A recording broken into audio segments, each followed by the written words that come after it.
Hey, how's it going, guys? This is Twister, and today I'm back with another GTA Online video, and in this one I'm going to be showing you guys all of the VIP work game modes that you can do in free mode. These are the game modes that you can do whilst you're in an organization, and I'm going to be showing you all of the game modes themselves. I'm going to be giving you guys some tips for them, and I'm going to be showing you guys how much money you can earn from each one, so you can decide which ones are kind of like the best ones to do for yourself and for your team. So we're going to go straight into this, and the first VIP mission is Hostile Takeover, and this one is kind of a basic mission objective that you kind of expect to see.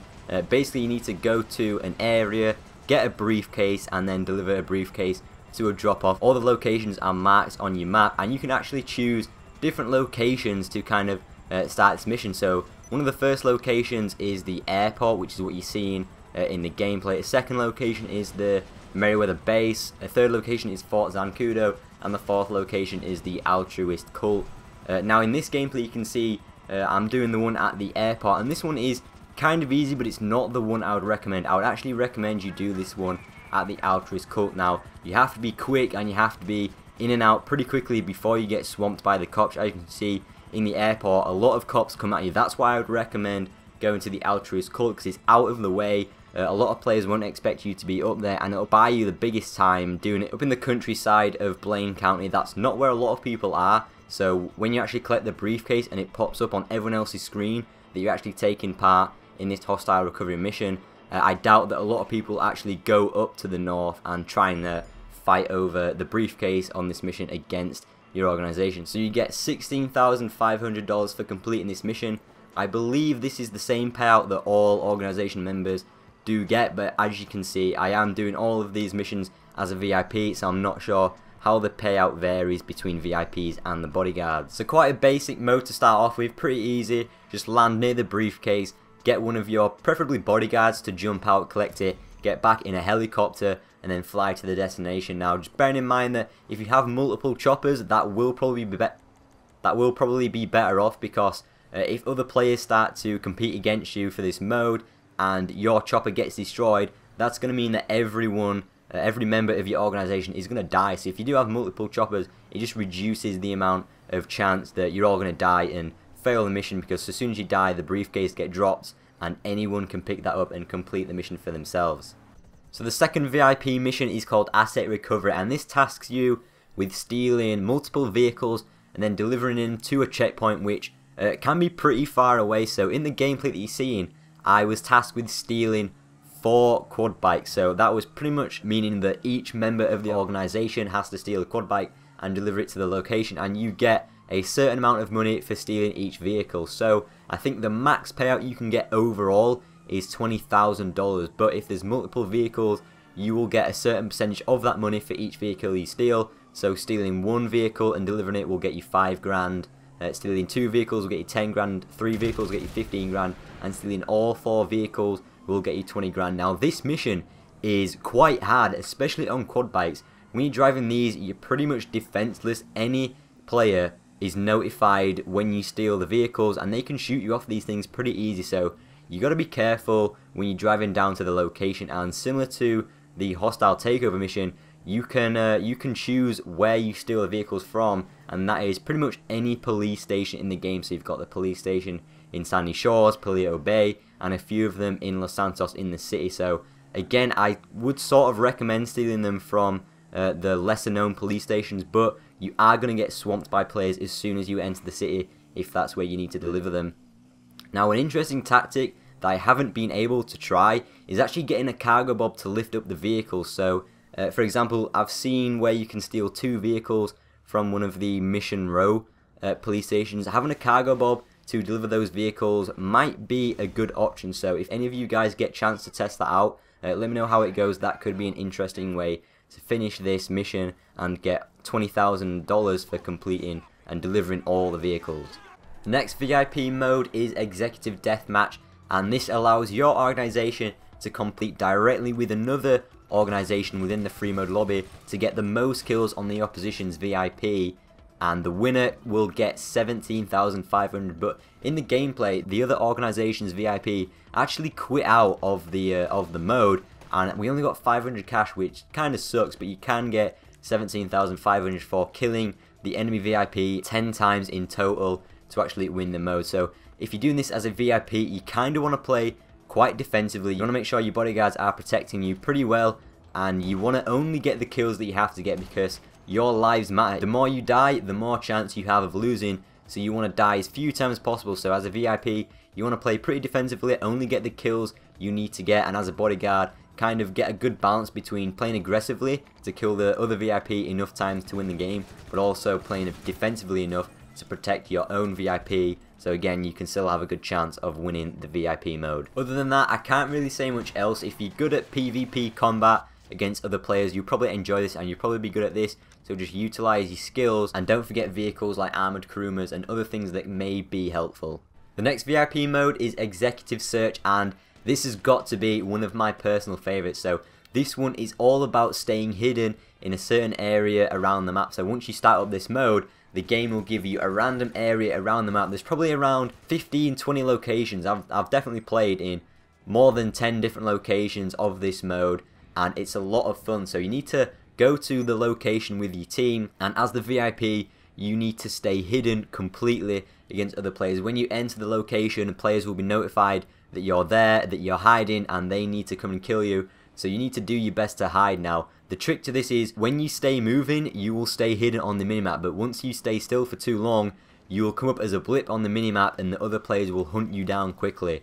And also, as soon as you kill enemies as a VIP, they're going to notice where you are. So you can kind of go two ways about this. You can either stay on the move around the whole area the whole time, or you can try and hold out in one location. And usually when I'm holding out in one location, this is some kind of vantage point like a rooftop. The top of parking lots work really well, since the enemies have usually got limited ways to come up to a parking lot, but you've got different ways to exit. So that's kind of what you got to do. This one is definitely one you've got to play smart, and I always recommend running around on foot, because when you're in a vehicle such as a chopper or a car driving around, you're a lot easier to spot and you've got a lot more chance of being blown up. So you just got to stay hidden, you got to play defensive, you got to play smart. As the VIP, again, only get the kills that you need to get, and otherwise let all your bodyguards do the work. As bodyguards, once again, you kind of want to get a mix of defensive play to protect your bodyguard, but also offensive play to kill the enemies around, because if you're standing right next to your VIP the whole time, the enemy team are going to see 3 bodyguard blips, so they're just going to assume that the VIP is right near them, and they're going to come and track you down pretty easily. So you just got to play smart. If you're a VIP and you get a kill, move to a different location and keep switching it up so that the enemies have a harder time trying to find you. Utilizing all the different kinds of weapons, such as laying down proximity mines and sticky bombs to sort of booby trap the enemies if they're coming up different staircases or ladders. That's definitely a good plan, and you will actually get 25,000 for surviving 10 minutes in the location, so that's pretty awesome. It's a very fun mode, and I definitely recommend you try this one out. Next up, we have the mode Sightseer. Now this one requires you to complete 3 hacks to reveal the location of 3 packages, which then you need to go and collect all 3 in order to get the final payout. So this one, again, it's similar to the first one. In order, you go to the locations, you get the briefcase, and then you do that 3 times over. So again, would recommend a chopper. You'll see me using the Savage throughout the different modes in this gameplay to collect all the packages, because that's what I find best. Now the thing about this one is only the VIP can actually pick up the package. Well, I'm assuming so, because when I played this, my bodyguards were kind of walking up to the package trying to pick it up, but it just wouldn't let them. So it looks like only the VIP can get the package. And again, if you need to get multiple choppers or multiple vehicles to ensure that the VIP is protected whilst picking up these packages, then that's definitely a good idea. The more choppers that you have, the more protection you have, or the more vehicles you have, the more protection you have, and the higher chance you will actually collect in all 3 packages in order to get 22,000 to complete this mission. So that's Sightseer. And the final mode, possibly the one we've all been waiting for, is Piracy Prevention, and this is the mission that takes place on your yacht. You can only do this if you have a yacht and you're a VIP, and it's definitely, probably arguably the best one. So this one, you have to defend your yacht from attackers. Now it's only the upper deck. If an enemy gets to the upper deck of your yacht, stands on the objective and captures it for the amount of time, then you will have failed. So you need to protect this yacht with your lives, and probably the best way to do this is go to the very top of your yacht and use your sniper. That's definitely the best way, because pretty much all of the enemies will be coming from land, and or they'll be getting in choppers. So sniping out enemies from the choppers, sniping out enemies from the cars once they get to the land. Now unfortunately you cannot use your yacht defense system in order to take out enemies in choppers and in planes, because even if your defense system is on, as soon as you start up this piracy prevention missions, the defense system will be automatically set to off. So you don't have any help from the defense system. This is all your own work. So you got to defend against the choppers, defend against enemy players coming in to attack you. So make sure you're using stuff like snipers, lock-on launchers to shoot down the helicopters, and you have to defend your yacht for 10 whole minutes. And it doesn't matter how many times you die, because if you die you'll respawn on the yacht and you can carry on defending it. So you just need to kind of hold the enemies back for as long as you can. Make sure they don't get to your yacht, because if they start swarming your yacht, they're going to get to the top of the deck and they're going to capture it. But if you do manage to defend your yacht for the 10 minutes, you will get $30,000. That's the highest paying VIP work mode, so it's definitely one I would recommend taking advantage of the most. Now, however, unfortunately, I guess Rockstar have kind of balanced this out by having the cooldown time for this mission set to 1 hour of time in free mode. So all the other missions have a cooldown time of about 15 to 20 minutes before you can do that specific one again.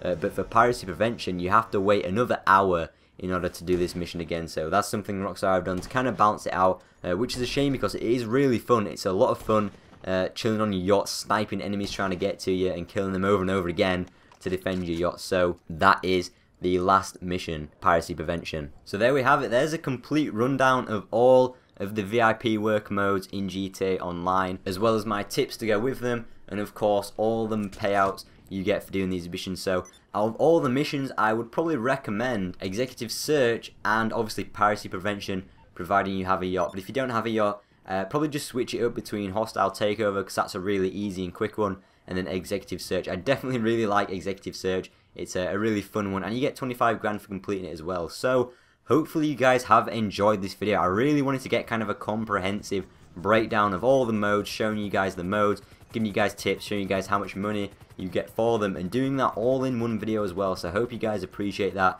and I hope you guys have enjoyed this video. If you have enjoyed it and you want to leave a like rating to support the video, that would be much appreciated, and subscribe to the channel if you are new to keep up to date with my future GTA videos, and I will hopefully see you all in my next video. See you later, guys.